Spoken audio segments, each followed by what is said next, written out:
Sindrom darah kental adalah serangkaian gejala yang muncul karena kekentalan darah berlebihan. Akibat darah terlalu kental, aliran darah ke seluruh tubuh menjadi tidak lancar. Pasokan oksigen ke sel-sel tubuh pun terhambat. Kadar kolesterol yang tinggi dan kebiasaan merokok konon juga berpengaruh dalam pengentalan darah. Sayangnya, pengentalan darah baru bisa diketahui setelah pasien melakukan serangkaian pemeriksaan darah. Hal itulah yang membuat banyak orang tidak mengetahui kalau dirinya menderita sindrom darah kental. Pada sejumlah kecil penderita darah kental, faktor genetik menjadi penyebabnya. Keadaan tersebut meningkatkan risiko terjadinya trombosis atau hambatan di pembuluh darah pada usia muda. Selain itu, gejala terjadinya darah kental terkadang bervariasi, tergantung lokasi penggumpalan darah muncul di dalam tubuh. Darahnya yang banyak lemak.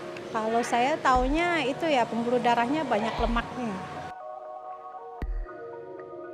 Jadinya pusing, habis itu pandangan agak kabur. Ya gejalanya ya cepet capek gitu ya. Pusing. Ya sering kesemutan gitu ya. Gejalanya paling pusing, terus telinganya berdengung. Biasanya jantung atau stroke juga bisa. Apa Mbak ya? Ya bisa ke jantung karena Karena peredaran darah kan nggak lancar gitu Mbak ya. Jantung paling ya, stroke jantung itu. Darah kental terjadi karena darah mengalami kekurangan trombosit, sehingga zat dalam darah saling menempel satu sama lain dan darah menjadi kental. Kasus darah kental tidak hanya terjadi pada pria, tetapi juga wanita. Banyaknya wanita yang juga terjun ke dunia kerja diduga berhubungan dengan semakin banyaknya wanita yang terkena sindrom darah kental. Dalam tingkat yang serius, gumpalan atau pembekuan darah bisa membatasi kemampuan darah mengaliri organ-organ vital. Bila sudah demikian keadaannya, maka komplikasi lain yang lebih parah bisa terjadi, seperti stroke, serangan jantung, hingga kerusakan serius pada organ lainnya, seperti ginjal dan paru-paru. Lantas, bagaimana caranya agar kita dapat terhindar dari sindrom darah kental? Ikuti pembahasannya dalam Ayo Hidup Sehat berikut ini.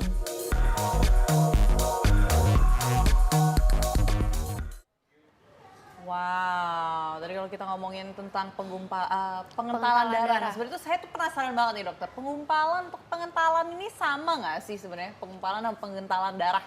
Oke, jadi ini memang banyak ya, kita kan sering banget nih dengar orang suka, aku tuh ada pengentalan darah nih, perlu pengencer darah nggak? Terus ada yang bilang, itu orang ini waktu itu ada penggumpalan darah loh, dikasih pengencer darah. Nah sebetulnya dua hal itu tuh adalah hal yang berbeda namun penyebabnya tuh sama. Jadi gini, awalnya biang keroknya itu adalah pengentalan darah. Jadi orang itu bisa darahnya tuh lebih kental dibandingkan orang yang normal. Karena dia lebih kental sehingga dia dapat menyebabkan penggumpalan darah. Gitu. Tapi bukan berarti orang yang ada, ya kebanyakan ya orang yang ada penggumpalan darah dia memang mempunyai darah yang konsistensinya lebih kental dibandingkan orang yang normal. Oke, ini kita punya mitos atau fakta nih dok, seperti biasa mengenai pengentalan darah sendiri. Nah ini yang pertama adalah pengentalan darah sendiri ini meningkatkan resiko penyakit jantung. Fakta atau mitos? Oke, itu fakta ya, fakta banget nih. Fakta banget, kenapa tuh dok? Oke, jadi gini, jadi mekanisme terjadinya penyakit jantung, kita bicarakan di sini penyakit jantung itu penyakit jantung ke arah koroner ya. Koroner itu pembuluh darah yang ngasih makan di jantung ya, seperti yang dilihat. Nah terus di pembuluh darah itu ada penggumpalan darah. Nah itu yang seperti kita lihat di TV nih. Nah terus penggumpalan darah ini disebabkan pertama karena darah itu lebih kental dibandingkan yang normal, itu yang pertama. Yang kedua dia ada tumpukan atau kita sebut aterosklerosis, yaitu pengendapan lemak di dalam dinding pembuluh darah yang menyebabkan pembuluh darah ini lebih sempit kecil ya? Dibandingkan orang normal, atau kita sebut plak atau timbunan lemak di dalam pembuluh darah yang kalau pecah itu bisa jadi serangan jantung. Serem ya dokter iya, serem dong. Nah terus udah gitu jadi dia memang salah satu faktor resiko yang dapat mempermudah terjadinya serangan jantung, kurang lebih seperti itu.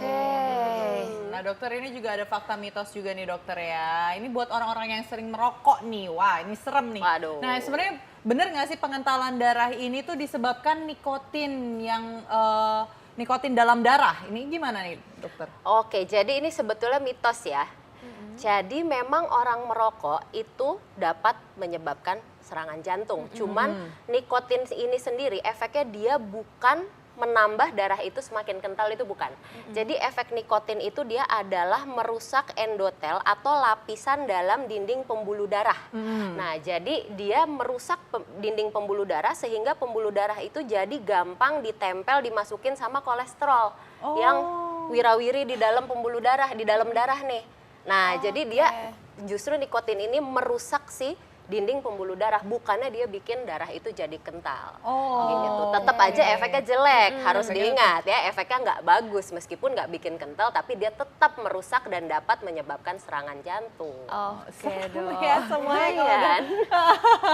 Jadi ini nggak ada hubungannya ya dengan nikotin dengan pengentalan darah ya dokter ya? Dengan pengentalan tidak, Tidak tapi dengan ada. penyakit jantung pasti. Oke. Nih pengentalan darah nih dok, ini katanya disebabkan oleh menumpuknya lemak darah. Fakta atau mitos dok? Oke, jadi gini, kalau itu kita bisa bilang fakta ya. Tapi untuk menumpuk jadi gini, kalau untuk kadar darah yang kental itu adalah banyaknya lemak yang beredar di dalam darah. Semakin lemaknya itu banyak, dia semakin kental.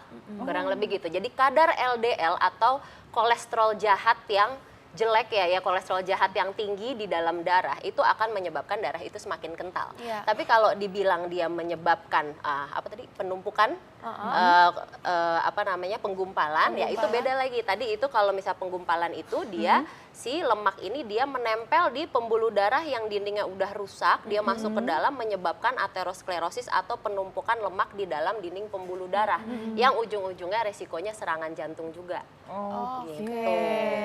Waduh. Jadi ini memang menyeramkan sekali ya Betul, dok ya. jadi memang kolesterol tinggi memang betul dia fakta dia akan menyebabkan darah lebih kental. Gitu. Nah dokter, ini juga ada yang beredar nih dokter, katanya dengan pengentalan darah ini menyebabkan hipertensi. Nah, ini fakta atau mitos sih dokter? Menyebabkan hipertensi itu mitos ya. Oke. Jadi memang kalau misalnya kita punya darah lebih kental dibandingkan orang yang normal ya, dia nggak akan bikin jadi hipertensi sih enggak. Cuman sekali lagi hipertensi itu adalah salah satu faktor resiko untuk terjadi penyakit jantung koroner. Kenapa? Karena semakin tensi kita tinggi, semakin aliran darah itu tuh cepat dan pembuluh darah itu stiff atau kaku.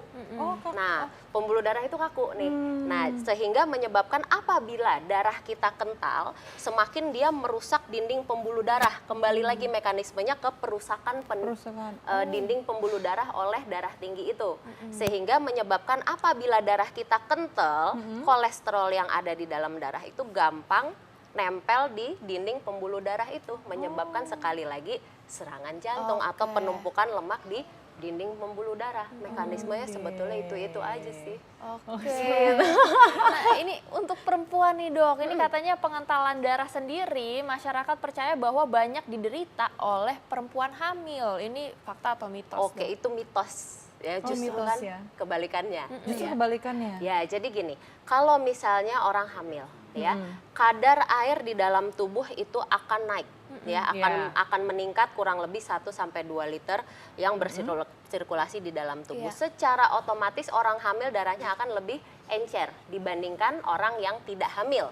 Nah, kecuali si orang hamil ini punya penyakit kita sebutnya trombofilia atau memang dia mempunyai kadar kekentalan darah yang tinggi. Biasanya pada kehamilan pun dia akan tetap tinggi. Nah, untuk itu apabila orang hamil yang mempunyai kadar kekentalan darah yang tinggi itu harus hati-hati. Kenapa? Karena mudah terjadi bekuan darah yang tadi seperti kita jelaskan. Nah, bekuan darah ini kalau misalnya namanya lagi hamil ya banyak duduk, bengkak segala macam. Nah, itu bisa terjadi bekuan darah di mana-mana kurang lebih gitu. Jadi kalau misalnya hamil harus tetap aktif nih ya dok? Harus tetap aktif, udah aktif, pasti. ya. Terus jangan lupa juga kalau misalnya ya sebaiknya sih bolehlah dicek untuk kadar kekentalan darah. Biasanya sih kita bisa melihat dari darah rutin untuk lihat apakah trombositnya terlalu tinggi yang menyebabkan itu kira-kira kita bisa berspekulasi ini darahnya agak lebih kental. Lalu kita juga ada pemeriksaan untuk kadar kekentalan darah sendiri. Oke. Nah nih ngomong-ngomong soal hamil nih dok, ini ada beberapa selebriti nih yang ternyata mempunyai mengalami pengentalan darah pada saat lagi hamil. Coba kita lihat tayangannya berikut ini.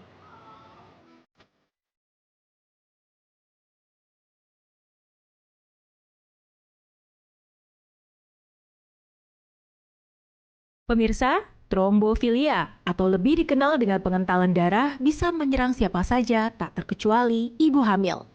Ada beberapa faktor yang menjadi penyebab terjadinya pengentalan darah, seperti kekurangan trombosit, kurangnya berolahraga, ataupun riwayat keturunan. Nah, berikut ini adalah beberapa selebriti yang pernah mengalami pengentalan darah saat mengandung buah hatinya. Pertama, ada Ashanti.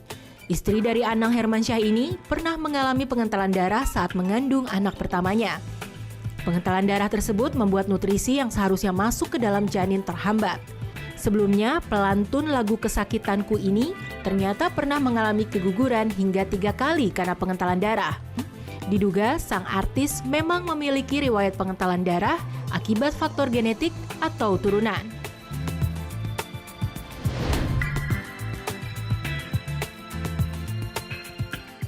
Selanjutnya ada Baby Margareta. Selebriti yang memulai karirnya sebagai model ini juga mengalami pengentalan darah saat mengandung anak pertamanya. Pengentalan darah terjadi ketika usia kandungan Margareta memasuki 6 bulan. Untuk mengatasi pengentalan darah tersebut, ia diharuskan banyak meminum air putih.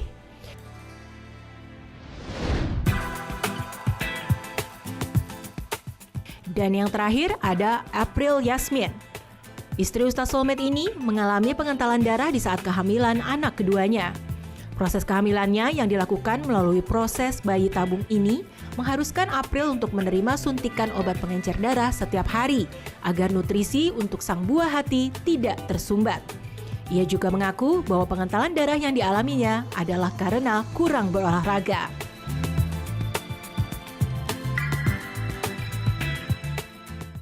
Wah, ternyata banyak ya yang maksudnya pada saat hamil dia menderita pengentalan darah ini sebenarnya tuh bahaya nggak sih dokter? Bahaya untuk ibu atau bayinya atau bahkan untuk keduanya? Oke, pastinya kalau misalnya yang namanya nggak normal pasti ada bahayanya ya. Jadi kalau misalnya orang hamil nih, kita kan hamil kan kebanyakan orang males ya ngapa-ngapain ya, suka duduk aja lah. Nah apalagi kalau misalnya punya kekentalan darah yang tinggi, kalau misalnya kita lagi duduk gini, biasanya kalau hamil tuh suka bengkak, bener ya? Betul, Nah kenapa bengkak? Karena aliran darah balik yang dari kaki menuju ke jantung itu kan kehimpit sama kaki sama kursi nih.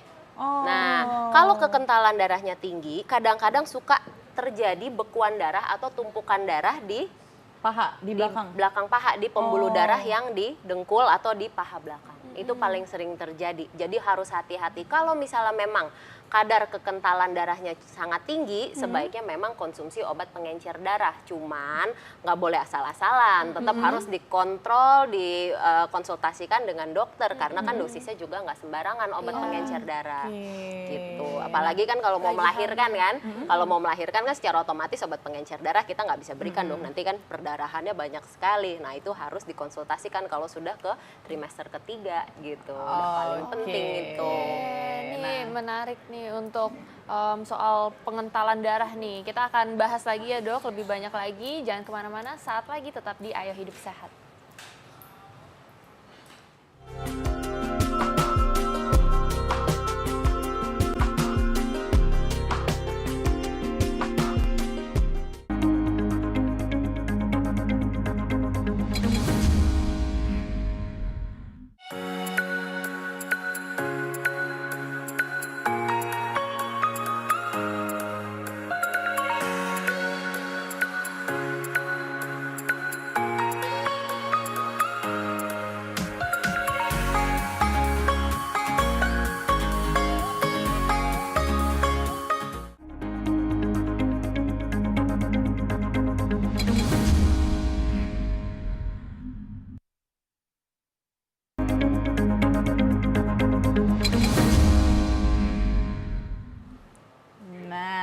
kita akan ngobrol lagi nih ya dengan dokter. Nah, tentang pengentalan dan pengentalan darah ya dokter. Ya, kalau kita ngomongin pengentalan darah, sebenarnya itu penyebabnya pengentalan darah sendiri itu apa sih? Apa karena kita kurang minum atau karena apa nih dokter?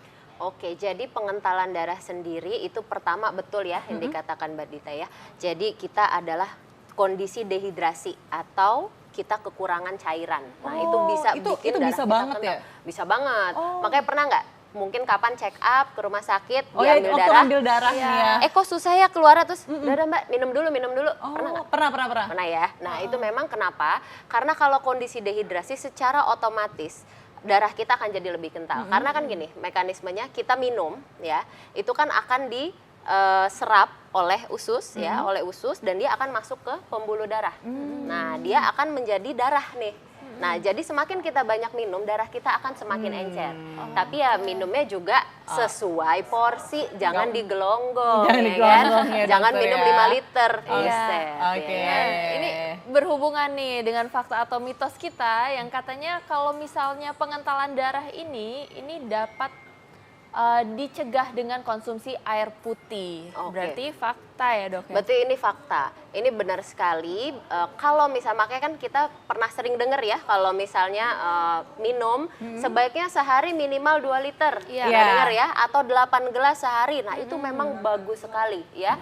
Paling bagus itu ya sekitar 2, tergantung berat badan sebetulnya. Nah jadi kita untuk konsumsi air yang paling bagus sekitar 40 cc per kilogram berat badan. Misalnya beratnya 50 kilo ya, kurang lebih 40 kali 50, 2000, sekitar 2 liter sehari, kurang lebih segitu. Kurang lebih segitu Tapi ya. ada tapinya nih. Tapi? Khusus orang sakit jantung. Nah, ini kan pernah denger ya, Iya, kayaknya nggak boleh banyak air ya dokter ya? betul sekali. Karena orang kadang-kadang apalagi kita sebutnya orang dengan pembengkakan jantung. Misalnya pernah dengar orang, kenapa sakit jantung apa? Jantungnya bengkak nih, Iya. jadi suka sesek, suka bengkak kakinya, perutnya buncit. Nah itu harus hati-hati, nggak boleh banyak minum. Oh, itu malah kebalikannya ya dokter Malah ya? kebalikannya. Jadi tetap aja untuk konsumsi air ya sesimpel itu nih. Iya. Kadang-kadang kalau misalnya memang punya faktor resiko atau penyakit lain, sebaiknya tetap harus kita bicarakan lah dengan Oke dokter, kalau misalnya ngomongin dokternya. air nih dokter, airnya itu masuk air putih aja atau air teh kah boleh atau yang sudah jus kah? Itu gimana nih? Atau campuran untuk khusus air putih aja? Oke, jadi memang total cairan per 24 jam itu termasuk dari semuanya. Oh dari semuanya Mau ya, dari mau air teh. sop kek, mau dari air teh, air jus, air yang ada di makanan sehari-hari itu udah termasuk Itu udah di termasuk ya. jumlah total cairan yang kita konsumsi. Cuman yang paling bagus ya tentu saja air putih ya. Kita bicarakan air putih ini ya minimal kalau bisa diminum 2 liter lah sehari gitu. Paling kan kita makan sup berapa banyak sih? Paling kan sedikit kan. Ya minum jus sehari ya paling segelas kan. Nah, jadi kan paling bagus lah, yang paling bagus yang dia kita bilang konsistensinya paling dapat menyebabkan kita kondisi tidak dehidrasi dan darah itu tidak terlalu kental. Oke, nah ini ada fakta mitos nih dokter ya, katanya yang selanjutnya. Tapi kita tadi udah bahas nih di awal banget sebenarnya. Nah tapi pengen lebih detail lagi kalau kita nih tentang pengentalan darah ini itu meningkatkan resiko penggumpalan darah nih pada pembuluh darah. Berarti ini fakta atau mitos? Ini Betul ya? fakta sekali. ya? Betul. Oke.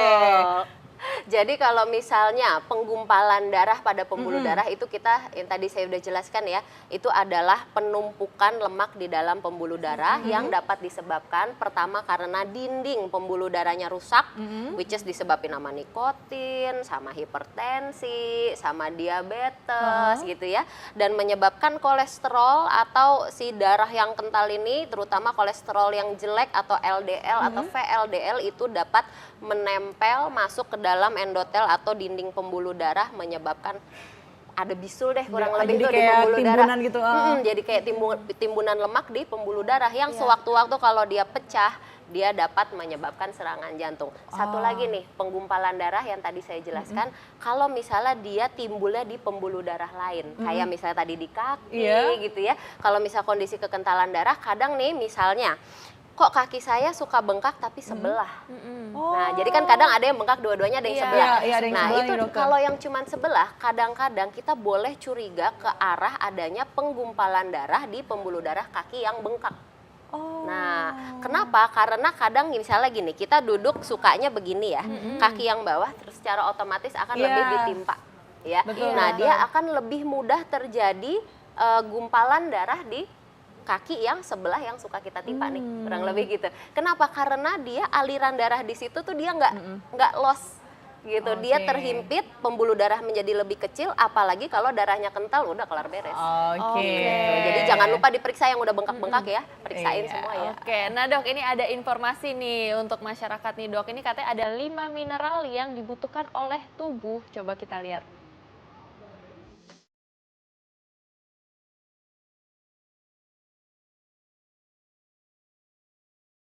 Pemirsa, ternyata bukan hanya vitamin saja yang penting bagi tubuh kita.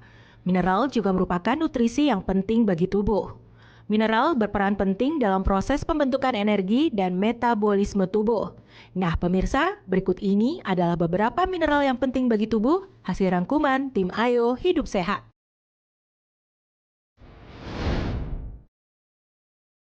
Di urutan kelima ada zat besi.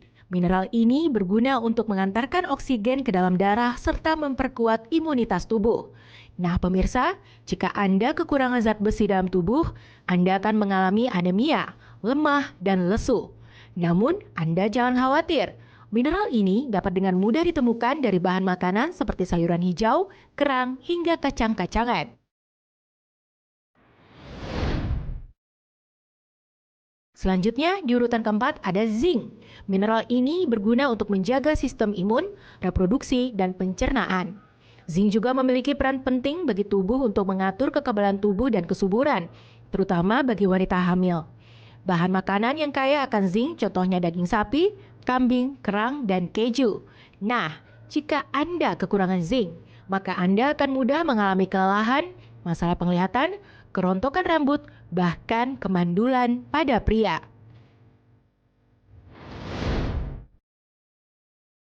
Di urutan ketiga ada fosfor. Makromineral ini sangat penting bagi tubuh. Fosfor berkontribusi untuk kesehatan gigi dan tulang. Selain itu, mineral ini juga bekerja sama dengan vitamin B kompleks untuk mengubah makanan yang telah dikonsumsi menjadi energi yang Anda butuhkan untuk beraktivitas. Fosfor bisa Anda temukan di bahan makanan seperti daging ayam, ikan, kentang, dan bawang putih.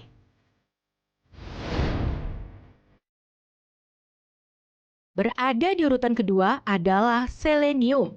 Selenium adalah salah satu zat gizi yang penting bagi manusia dan tubuh tak bisa memproduksinya sendiri.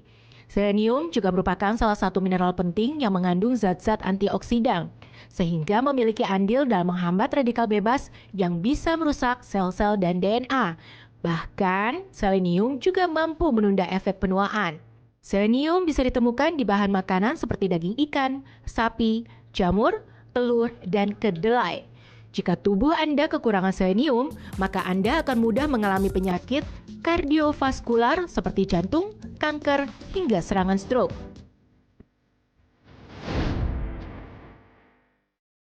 Di puncak daftar mineral yang berguna bagi tubuh ada kalsium. Nah, pemirsa, pasti Anda sudah tidak asing lagi kan dengan jenis mineral satu ini.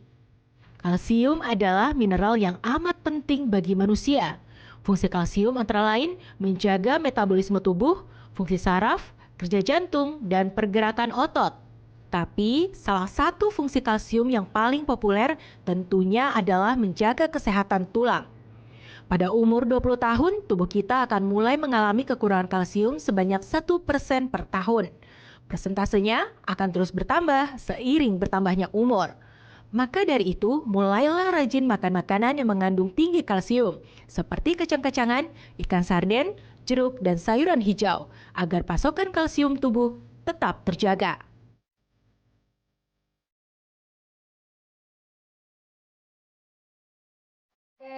Ini balik lagi nih dok soal pengentalan darah tadi nih dok. Tadi kan udah sempat kita bahas soal air putih kan dok ya.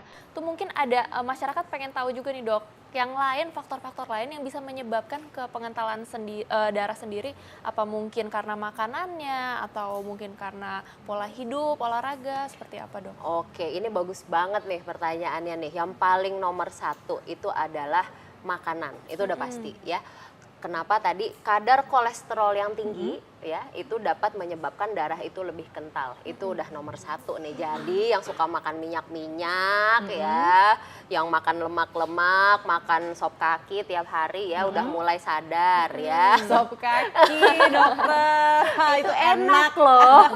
Ya cuman udah mulai sadar usia, sadar ya semua. Jadi memang makanan tuh udah paling nomor 1 yang mengandung banyak minyak, kolesterol itu coba dihindari. Yang kedua itu adalah lifestyle ya. Memang betul semakin orang itu jarang bergerak, dia semakin dia males, nggak pernah olahraga, semakin aliran darah itu tidak baik di tubuh ya. Kenapa? Karena kita harus memicu, kita harus olahraga baik untuk tubuh, baik untuk jantung ya. Kita selalu sarankan ke semua orang itu kita lakukan cardio exercise. Maksudnya apa sih? Olahraga yang dapat memicu jantung untuk bekerja lebih cepat. Intinya cardio exercise itu kayak gitu.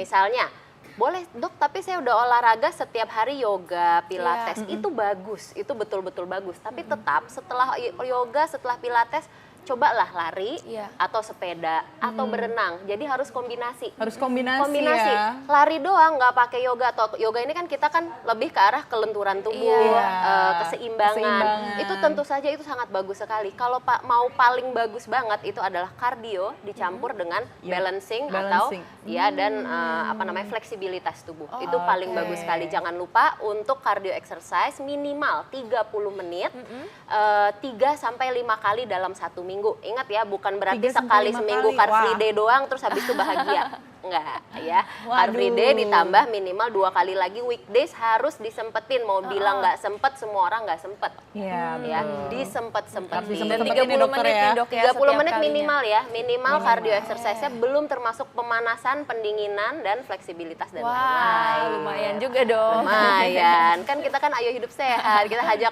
semua untuk hidup sehat. Oke dok, terima kasih banyak dok. Oke, sama-sama. Semoga bermanfaat semua. Kita sudah hampir 60 menit nih menemani Anda dan sudah waktunya kami pamit undur diri. Jangan lupa saksikan terus Ayo Hidup Sehat setiap hari Senin sampai Jumat jam 1 sampai jam 2 siang live di TV One. Dan bagi yang belum menyaksikan gimana nih? Iya, kalau untuk bagi yang belum menyaksikan bisa langsung lihat di viva.co.id. Dan sekarang sudah waktunya saya Dita Pakrana. Saya Dr. Sheila Salsabila, Indonesia Ayo Hidup Sehat.